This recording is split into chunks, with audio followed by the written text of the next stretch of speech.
trying to sway you cause I ain't got all the answers. I'm just trying to convey to you, I be taking some chances. If my shit don't pertain to you, you can check out your man shit. You ain't teach us a damn thing, you ain't give us the game. We was giving you signals, but you ain't give us a lane. Hi. Welcome to another episode of I Don't Have the Answers, but let's talk about it anyway. I'm your host, Tim, the Answer Man 4, and I want to thank you very much for your time. So this week, we're going to talk about a ceasefire, ending hostilities, burying the hatchet. Now, we all have been in situations where a feud arises, a fight with someone. And if you've got siblings or a large family of cousins, there's a possibility that that rivalry or fight has involved them.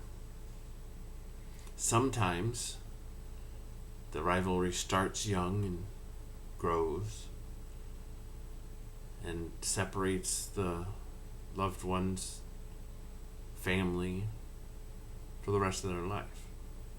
Other times, a little seed of discord, so to speak, is planted in early in life, not too terribly early, but it grows and grows, and eventually you have an all-out feud, and people aren't talking to each other. So this week I want to talk about reasons to end these feuds, to get over it, so to speak. We're not getting young, let's be honest.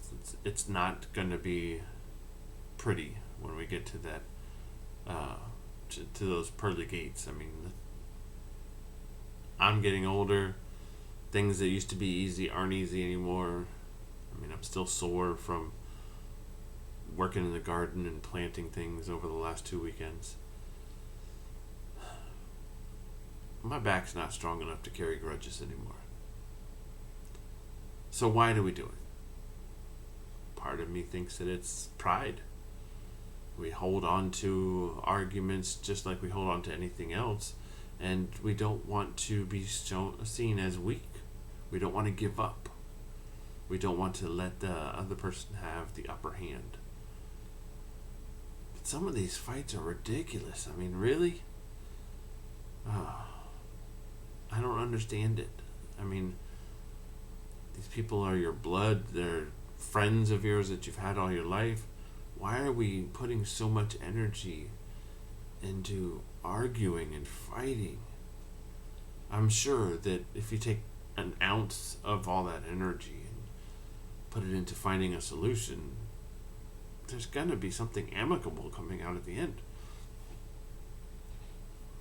So, why is it so hard? I'll tell you why. Some people think of it as a sign of weakness. I don't. I honestly, this week I've learned that I don't think that it's a sign of weakness anymore. I don't think that that putting yourself in a position where you just like wave the flag, surrender, that's not a sign of weakness to me anymore.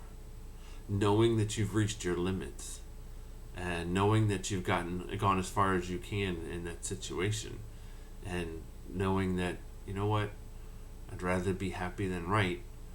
It's time. Those are the kind of things that you need to be able to come to move on. It's not easy. It's definitely not easy, especially when it's an ongoing fight that's been going on for years and years and years between you and a cousin or a friend or somebody that used to be a friend or a sibling. Oh my goodness. Getting to the point where you just like, throw your hands up, say, that's it, I'm done, tapping out, good job. It's rough. It's hard. It's one of the most difficult things you're ever going to do in your life. But you need to do it. I mean, there's the materialistic reasons why you want to do it. I mean, like I said earlier, you're getting old. You might need a kidney. That was a joke. But, I mean, there's moments in your life, if you got to think back, that were great that you're missing out on. There's things that you're achieving that they don't have your back because You're in the middle of some stupid feud. Why? Why do we do it? I was reading through a bunch of different articles when it comes to siblings and arguing and fighting, even as adults. The biggest cause for those things is one, poor perception of the other receiving more attention from the parents. I mean, I don't know about anybody else, but I doubt very seriously that there's one parent that pays more attention than the other in my family. It's a perceived loss, and I don't think it's true in any way. Might be true in some of y'all life, but I don't see it as a reason to stop a relationship. I mean, I've been through a lot with my sisters, and I'd hate to go through the rest of my life without one of them there. So how can we do it? How can we take that leap and move forward? I mean, first, it's going to literally take a leap of faith, because it's not going to be something that's going to be well received by the other person. They're going to think you're playing jokes, tricks, whatever. So write it out. Take the time, write out the plan. Take some deep breaths, do some meditation, whatever it takes, and write down the reasons why you believe it's time to stop a feud. When you get to the 6th or 7th page, stop, go back, let's narrow it down. 5 things, tops. Why do you think it's going to be better to let it go? Then put together a conversation. How do you think it's going to go? Once you got that conversation down, ball it up, throw it in the garbage. It's never going to work the same way. Then have the conversation. It's going to be rough. It's going to be hard. People are going to be like, just treat it like a Band-Aid. Rip it right off. No, don't. Take your time. This one's going to sting a little bit. Have the conversation. Be willing to be ready to get pissed off, because you're going to. In the middle of whatever you're going to say, the other person might say some things harsh, and to try and keep the fight going. Don't. Show resolve.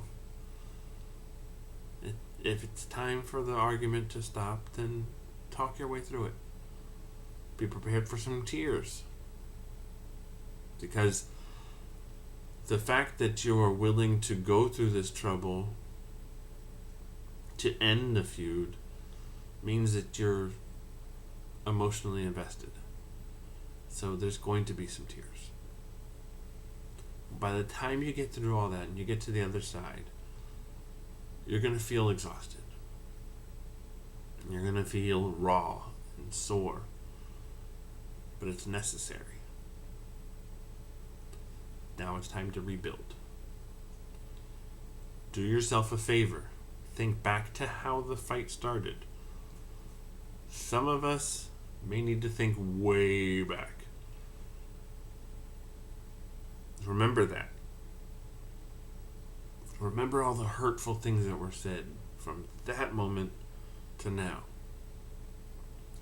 Learn from the mistake.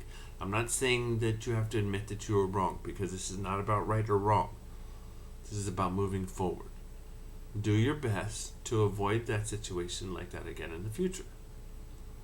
Learn from it. Grow from it. And remember that this is not a conversation about admitting who's wrong or taking the fall or anything like that. It's just about moving on. Sometimes that's the best that you can hope for. Again, I could be wrong. Everyone knows. Trust me, everyone knows. I don't have all the answers. But I'll talk about it anyway. Thank you very much for the time tonight. Hope you have a great week. Bye. The boy is off Broadway.